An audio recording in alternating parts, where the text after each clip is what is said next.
Hello, today I'm with two writers from Beirut, Abbas El-Zein and Rabih Alameddine. Although neither of them lives there anymore, Abbas lives in Sydney and Rabih lives in San Francisco, both of them write about Beirut. Tell me about where you grew up in Beirut. What I remember really well is, so that was 1970, I was 10. I arrived into this building, and the building had all my relatives, as well as all kinds of people.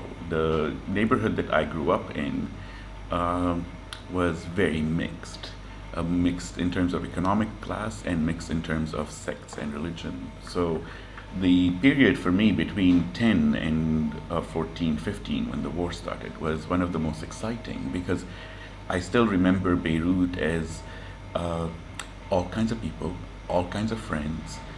We used to go down in our neighborhood. We had like 6 or 7 buildings.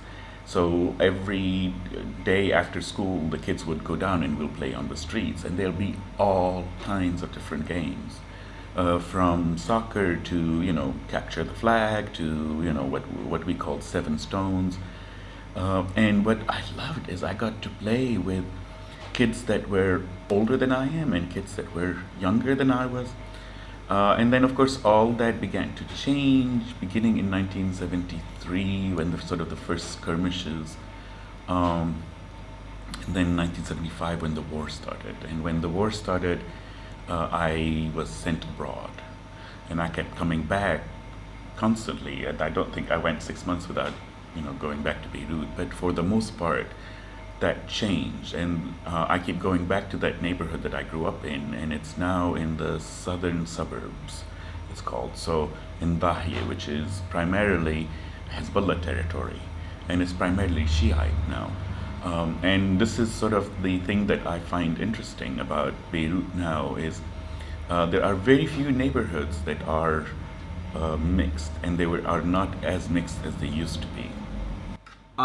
I grew up in Hamad al-Hout, which is close to the Damascus Road, the Green Line, and would be probably about 10 minutes drive from so it's just on the west of Beirut, on the Muslim side of Beirut on the west, which would be probably about 5 or 10 minutes drive from the southern suburbs.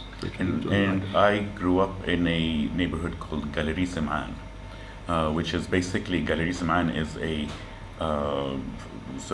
furniture. So it's like this furniture store supplied the name for the entire neighborhood. But when you say Galerie Seman now to Lebanese, they don't think furniture store, no. They don't think frontline, they think flashpoint. Yes. Because right through the war, it was one of the hottest. Yeah. Tell me about what you remember of Beirut in terms of sounds or smells or particular details that are very potent for you still. What I miss about Beirut are a number of things, but primarily it's almost always the food, and a particular food. Now, the thing that's nice is I go to Beirut about 2 or 3 times a year, so I get to eat that, but it's primarily home cooking. And the number one for me will always be the smell of the grape leaves. Even though you can have it in other places, it's not the same. And there's a specific kind where we do it with the squash, the zucchini squash kind of thing, and the lamb cutlets on top. And if we don't have the lamb cutlets on top, it's not the same at all. And I can say that it's not even outside of the house. If somebody else does it for me, it's not the same, because we put a lot of lemon in our cooking, so that this combination of lemon and lamb and grape leaves and all I have to do is think about it and I'm hungry. But it's specific home cooking that I miss. The dish is called wara anab. In Greek it would be dolmas, but we do it much better, of course. There's a lot of back streets in Beirut where you could walk at 10 o'clock at night, 11 o'clock at night. And what you hear is, so typically those streets have buildings that are 5-6 stories high, no higher, People tend to have dinner quite late. So typically 10 or 11 o'clock at night, people are still awake. There's the odd corner shop that is still open, that might open until midnight. It's very quiet. And yet, it's absolutely nothing like the quiet of our suburban areas in Sydney. Because you still hear, I can't think of any other words than hushed liveliness. You hear there's life in there. There might be the odd couple of people standing in front of the corner shop and chatting, whispering to each other or chatting. And it's there. And I love that, absolutely love that. To me, this is a different kind of urban model that is wonderful, that I miss. How important is the beach in terms of the city? The beach is, during the war, if you lived in West Beirut, there were moments in the war where you couldn't go anywhere because it was all in West Beirut, is the part of Beirut really that is leads into the headland of Beirut and has access to a lot of the sea. The sea was the only outlet, in a sense. So I remember spending a lot of my teenage and youth walking by the Corniche and going and buying coffee at the Corniche and so on. So it's absolutely essential. On the other hand, the beach in Lebanon, it reminds you all the time how terrible public space is in Lebanon, because there are no viable or well-maintained public beaches.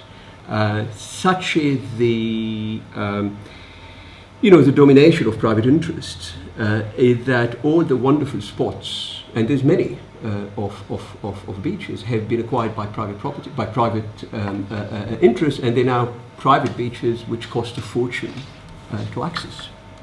But I grew up where Lebanon was, like especially Beirut, had a lot of private public beaches, sand beaches. Now there's only one left, which is Raml al-Bayda. Yeah. And the rest are privatized, and a lot of the beaches were sort of destroyed to build places where the bourgeois can lie down. So there's a lot of the places have been covered in cement. So there's one, and it's really difficult to explain the change, because for me, I grew up, particularly in summers, it's beach culture. Now there's no such thing. It's, there's the city, and then there's, I would call it a sun-tanning culture. Almost no one goes into the water. They have these beach resorts, but it's all pools. So it's a fascinating phenomena. And it's all for the bourgeoisie and up, except for that one beach. And luckily, my apartment now, or my mother's apartment really, is right across from that beach. So you get all kinds of people down there. It has changed dramatically. It has, but and then at the same time, I think for me, I come from the mountains, so. In the summer, we go up to the mountain instead of staying and going to the beach, and it's then now much more popular, because really you have to hawk your house to be able to get a subscription to a beach resort. Take me to one place to show me something of your Beirut that means a lot to you. Where I would take you is to one of my favorite places that nobody visits. And that's the museum, the National Museum of Lebanon, which has some incredible pieces that some are 2,000, 3,000 years old. Whether it is the, what we call Ashtarut, which is the same as Ishtar or Venus, really. Her thrones are some of the most beautiful things I've seen, which is just carved stones that are set in order. There's nothing to them other than they're just divine. And the museum has very few visitors, so which is what I like, which is why my character goes and takes walks in there, because you get to spend time in a different place. All of a sudden, I am back in you know, it's me. I don't become, you know, Cleopatra or anything like that, but I am it's as if all of a sudden I am taken out of space and time. I'm in there. It's unlike anything else I've seen, and but also as a Lebanese and you know, a Beiruti of some sort, what I really love is the stories behind the museum. I mean, one of the more important ones is that during the war, because the museum itself was right on the Green Line. I mean, right on the Green Line. It's the flashpoint. The flashpoint. Yeah. So to save the artifacts, the curators, they buried first. They built these sort of. I don't know how you'd pronounce it in English, but it's sepulchres. Of cement, and they put, and there's lots of tombs and sepulchres. So it's like sort of burying within burying, and then they buried everything underground, and it stayed there for the entire Civil War until it was time to come up, and then all of a sudden they brought these things up. So it's like almost as if it's a phoenix, and so these images keep coming back to me, and I kind of get attached to that. I would take you to two places. One is around the Green Line, the old Green Line, which is where one of the big universities in Beirut, University of Saint Joseph. I would take you on a walk around Ashrafiyya, around there, but also past, there's a wonderful building which is still in ruins, but it's being turned into a museum of memory. For Beirut. The building itself, I don't know about the museum, but the building itself is absolutely wonderful. There's a picture of it in my memoir, because it's right on the front line, and so it's been absolutely gutted with gunfire and so on, and yet it stayed there. And the architecture of the building is absolutely amazing, because it's a curved building, and you can see the side of the building that is facing across the front line, even though they're symmetrical. So you look at the facade on one side of the curve and on the other side of the curve, you see they are the same, or originally the same, but now, because of the orientation of the building, one side was facing the front line, much more pockmarked than the other. It's being renovated now.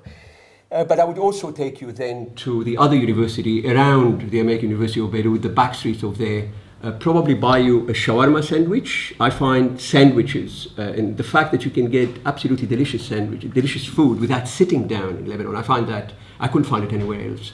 And then maybe go and take you to a dessert place, because the dessert is fantastic too. I think it's, and speaking of walks in Ashrafiyya, I have a friend, Tony Shakar, and his walks are famous. They're online because he's an artist, and he does a sort of a performance art where he takes you around his neighborhood.